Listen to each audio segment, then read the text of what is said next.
Shalom, saudaraku yang dikasihi Tuhan, kembali bersama Bu Maria di dalam YouTube Pas Agape. Saya percaya Tuhan memberikan pesan-pesannya di akhir zaman ini.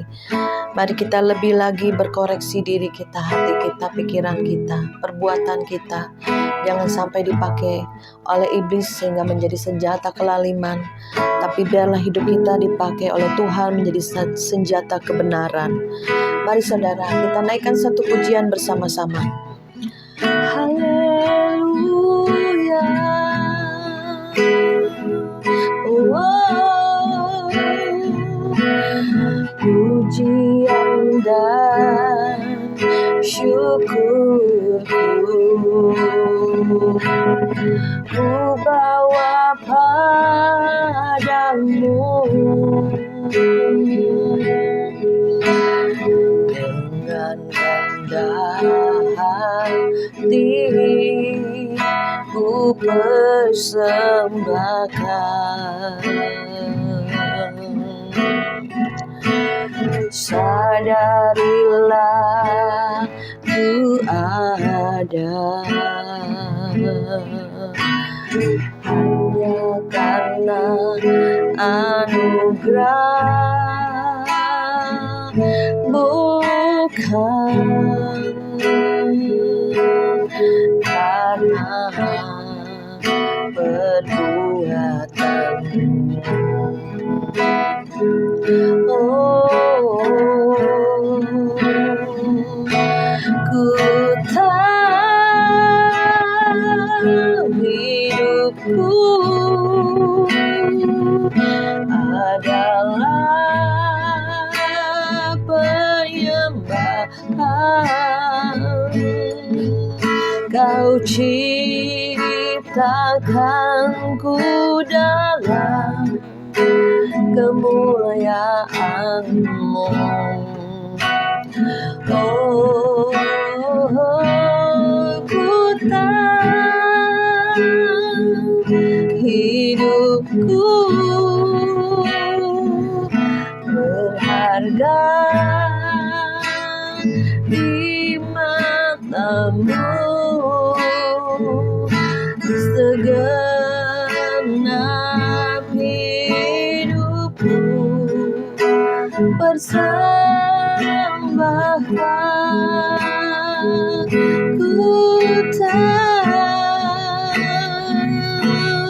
Ku tahu hidupku adalah penyembahan. Kau ciptakanku dalam kemuliaan-Mu. Oh, ku tahu hidupku berharga di mata-Mu. Segenap hidupku persembahkan. Segenap hidupku ku mau persembahkan bagi-Mu. Di mezbah-Mu kembali ku serahkan hidupku, Tuhan. Pakai ku lebih lagi, didik kami lebih lagi akan jalan-jalan-Mu, Tuhan, sehingga kami boleh menyenangkan hati-Mu, boleh menjadi dupa yang harum di tata-Mu.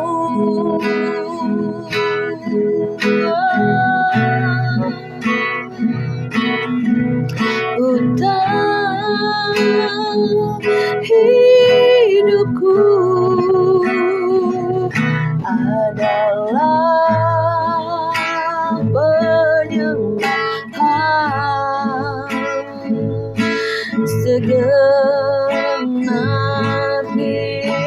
hidupku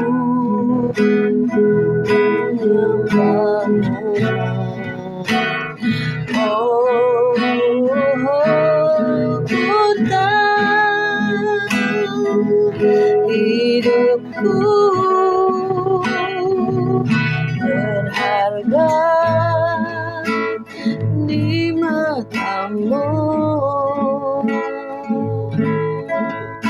Segenap hidupku bersama kau, biarlah hidupku boleh menjadi dupa yang harum bagimu, Tuhan. Saudaraku, sikaralabaya labaya, shikaralabaya ralabaya rabaya rabaya, sikaralabakaralabaya shikidididi,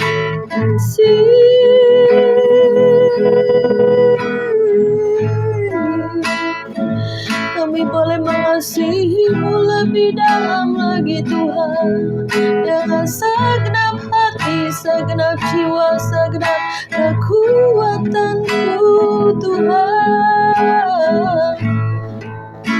Shandiri biki anaraya,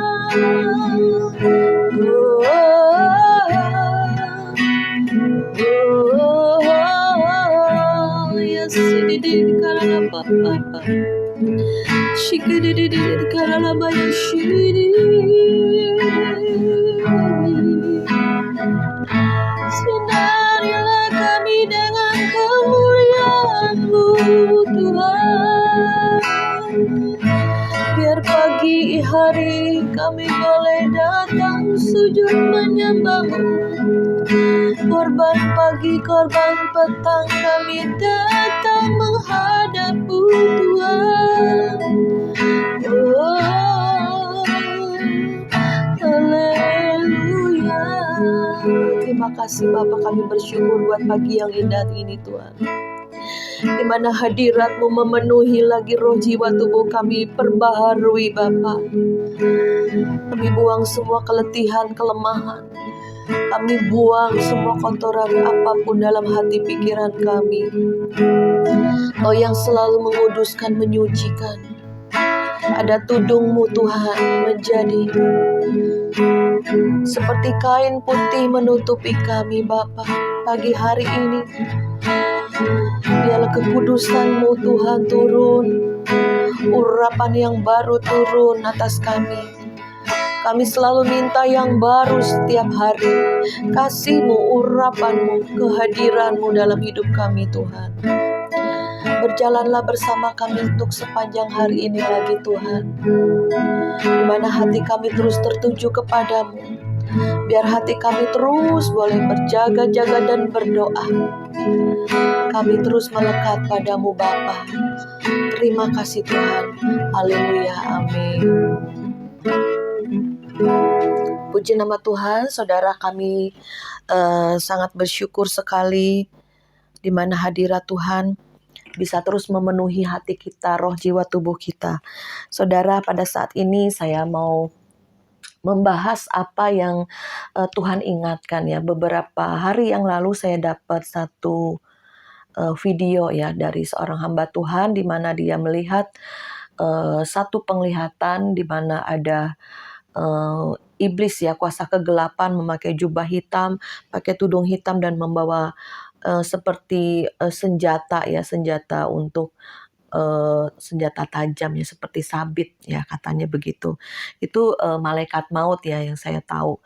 Nah, kemudian dia datang untuk dalam keluarga-keluarga yang suka bersungut-sungut. Ya kebetulan waktu dia bersaksi anaknya itu suka bersungut-sungut ya. Jadi ada kuasa maut ya, ada roh jahat yang membawa kematian, maut ya saudara. Jadi di situ saya diingatkan lagi oleh Tuhan bahwa benar apa yang diceritakan oleh hamba Tuhan ini. Saya di flashback ingat beberapa tahun yang lalu, saya udah lama sih, waktu itu anak saya kira-kira kelas 5 SD ya. Bisa dibayangkan anak saya sekarang udah umur 24 ya. Waktu itu kelas 5 SD, saya mengalami masa-masa sukar, di mana kering, semua seret ya, ekonomi juga pas-pasan, dan kemudian juga mobil waktu itu dijual ya, sehingga kami hanya naik motor ya saudara, ke gereja naik motor, bisa bertiga, berempat waktu itu anak-anak masih kecil-kecil, kita bawa motor ya, tetap kita beribadah, tetap kita melakukan semua pekerjaan ya. Tapi, nah di dalam waktu itu eh, hati saya penuh dengan persungutan. Hati saya nggak terima gitu. Maksudnya jadi ngomel, bersungut-sungut. Kadang persungutan itu di mulut, di hati kita sendiri ya, bukan bukan ngomelin orang gitu. Sungut-sungut mengenai keadaan, sungut-sungut nggak terima mengenai, pokoknya berkeluh kesah lah gitu ya. Persungutan, persungutan, persungutan, maksudnya nggak ada hal-hal yang tidak baik yang keluar. Jadi kayak emosi, kayak panas, nggak terima keadaan demikian, maka timbullah persungutan. Maksudnya, aduh, maksudnya menyalahi keadaan ya, menyalahi situasi. Aduh panas nih gitu ya. Aduh jauh nih kayaknya pekerjaan sama eh, tempat tinggal, padahal deket cuma 5 menit, jadi bersungut-sungut, jadi serasa berat, serasa jauh, padahal 5 menit dari toko ke rumah gitu ya. Pokoknya persungutan, persungutan, persungutan terus apa aja bisa disungutin ya. Jadi aku tuh sebetulnya nggak pernah ngomel ke orang, nggak pernah sungut-sungut ke orang, tapi di dalam hati sendiri, dalam pikiran hati mulut sendiri gitu, kepada diri sendiri dan mengenai keadaan ya. Dan disitulah Tuhan gak suka gitu. Tuhan kan lihat hati kita kan. Jadi hatiku waktu itu panas gitu, emosi gitu ya. Dan kemudian saya waktu itu naik motor ya saudara. Mau pergi ke daerah mana gitu ya. Nggak jauh sih. Ada satu urusan. Nah disitulah waktu naik motor saya tuh nggak tahu ini ada jalan sama jalan di tengah-tengahnya ada bolong gitu. Bolong kecil gitu ya. Nah ban motor saya keselip di tengah-tengah. Nah tiba-tiba saya jatuh ya. Jatuh di jalan ini, pipi ini udah sampai ke aspal. Ini udah benar-benar aspal. Tapi puji Tuhannya motor yang tahu saya jatuh tuh eh, apa namanya berhenti ya, nggak nabrak. Nah untungnya puji Tuhannya nggak ada mobil, karena itu tiba-tiba sekali. Bisa aja kalau ada mobil tiba-tiba nabrak ya, motor bisa nabrak kalau dalam keadaan kebut gitu ya. Nah disitulah saya belajar. Dari situ saya berhenti untuk bersungut-sungut, apapun juga. Memang persungutan itu biasanya kita satu hal yang biasa ya, tapi itu Tuhan gak suka. Mungkin persungutan itu lama, ngomel lama, berhari-hari, berbulan-bulan, bertahun-tahun mengenai situasi, keadaan yang tidak berubah, penderitaan, masalah yang terus-menerus, kita bisa ngomel, panas hati, gak terima ya sama Tuhan ya, mungkin juga hati kita terus ngomel. Nah disitulah saudara ya, jadi Tuhan didik saya dengan keras ya. Mungkin dengan saudara juga bisa dididik dengan keras, karena Tuhan kita Tuhan yang baik, gak mau kita hidup dalam persungutan. Dan saya baru tahu, karena dengan persungutan itu membawa apa namanya malaikat maut datang, membawa setan iblis datang ke dalam kehidupan rumah tangga kita, sehingga kita terus dikasih apa namanya masalah, penderitaan, sehingga persungutan kita semakin dahsyat ya saudara. Nah itulah akhir dari persungutan saya hampir jatuh, hampir kecelakaan, hampir ditabrak ya, sampai pipi ini udah apa namanya udah di aspal ya, nggak baret sih, cuman udah jatuh gitu ya, baret sedikit aja di kaki gitu ya. Tapi puji Tuhan disitulah Tuhan mendidik saya, mengajar saya untuk tidak bersungut-sungut, karena persungutan itu tiba-tiba bisa muncul kalau ada pressure, ada masalah. Dulu nggak pernah bersungut, tapi pada waktu ada masalah datang di hati kita, ini Tuhan sedang murnikan kotoran-kotoran apa. Oh ternyata aku bisa bersungut-sungut loh, bersungut-sungut terus, ngomel terus, nggak terima dengan keadaan, dengan masalah. Apa saja kita bisa omelin, apa saja kita bisa perkatakan yang nggak baik ya di hati pikiran kita, mulut kita. Dan saya dapat firman dikatakan, ini bagus sekali ya.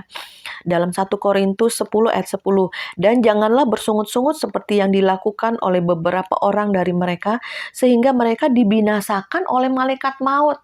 Nah saudara, Berarti kalau kita suka bersungut-sungut ada malaikat maut yang mengikuti. Nah, itu saya baru sadar waktu saya hampir ketabrak waktu motor jatuh itu, saudaraku ya. Dan diingatkan lagi oleh satu hamba Tuhan, oh iya ya betul.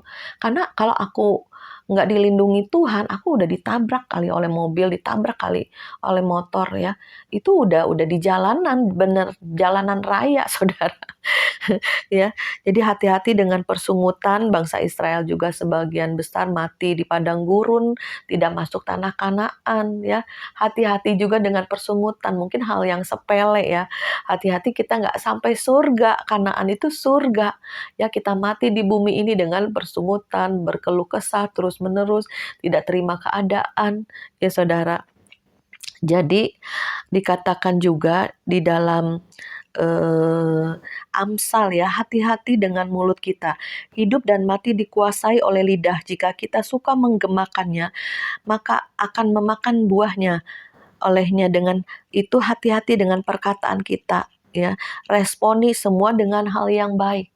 Jadi lawan bersungutan apa saudara? Mengucap syukur pertama dikatakan di dalam 1 Tesalonika 5 ayat 18 ya. Mengucap syukurlah senantiasa apapun situasinya. Ya, mengucap syukur ya lawan untuk bersungutan. Yang kedua, ingat-ingat segala kebaikan Tuhan. Roma 8 ayat 28 bahwa Allah turut bekerja dalam segala masalah untuk mendatangkan kebaikan bagi setiap kita yang mengasihi Dia. Jadi lawan persungutan mengucap syukur. Dan kedua, kita boleh mengingat semua kebaikan Tuhan dalam hidup kita. Ya, ada hal-hal yang pernah kita alami bersama Tuhan ya. Semua pertolongan, kebaikan, anugerah apapun yang bisa kita syukuri, syukurlah. Maksud kita masih bisa diberikan napas kehidupan, kesehatan ya, sukacita, masih bisa yang kita syukurin ya. Jadi kita boleh mengingat semua kebaikan-kebaikan Tuhan. Ya, apa yang pernah kita alami bersama Tuhan sehingga kita boleh mengucap syukur. Suatu hari juga pernah Roh Kudus ingatkan saya, lupakan apa yang pahit dalam hidupmu, tapi ingat-ingat apa kebaikan Tuhan, kebaikan mungkin suami, anak-anak kita ya, kebaikan dari usaha pekerjaan yang Tuhan berikan, sediakan ya. Kita boleh mengucap syukur dan boleh berkatakan yang baik ya. Berhenti untuk bersungut-sungut, ngomel, dumel, berhenti untuk mengatakan yang tidak baik ya saudaraku. Jadi kita harus jaga hati, jaga lidah, jaga pikiran kita, dan kita juga boleh belajar dari setiap keadaan, masalah kehidupan kita. Kita percaya bahwa Tuhan kita itu Tuhan yang menguji setiap hati. Apakah pada saat ujian Tuhan kirimkan itu membuat saudara jatuh di dalam dosa, mungkin dalam dosa persungutan ya, dalam hal ini kita berbicara, atau kita memilih berdiam diri, mengucap syukur, memuji Tuhan, dan kita boleh mengingat-ingat semua kebaikan Tuhan, ya pilihan di tangan kita ya. Tapi pada saat pikiran kita dipenuhi oleh firman, kita langsung arahkan ke Tuhan, arahkan ke hal-hal yang baik ya saudara. Puji nama Tuhan, mari kita berdoa. Bapa, di dalam nama Tuhan Yesus kami mengucap syukur Tuhan, bila pagi hari ini kami belajar untuk mengucap syukur untuk hari yang Kau berikan. Kau berikan kami napas hidup, Kau berikan kami kesehatan, kekuatan, keluarga yang manis dan juga harmonis, dan juga usaha pekerjaan apapun, sekecil apapun yang kami lakukan, biarlah bisa memberkati kehidupan kami dan juga memberkati orang lain. Dan kami juga berdoa di dalam nama Yesus, ampuni Tuhan, mungkin di masa lalu atau saat ini pun kami masih hidup dalam persungutan. Ampuni Tuhan, kami mau bertobat Tuhan sungguh-sungguh, dan stop mulut kami Tuhan, hati kami untuk mengatakan hal yang tidak baik, yang tidak benar, yang mendukakan hati Engkau Tuhan. Biarlah mulai hari ini mulut kami boleh mengatakan semua yang baik-baik. Apa yang kami gemakan, kami akan makan hasilnya. Biarlah semua yang baik Tuhan, karena Tuhan kami baik. Kami perkatakan yang baik, dan hidup kami menjadi kebaikan bagi Engkau dan bagi banyak orang. Terima kasih Bapa, di dalam nama Yesus kami mengucap syukur dan berdoa. Haleluya. Amin.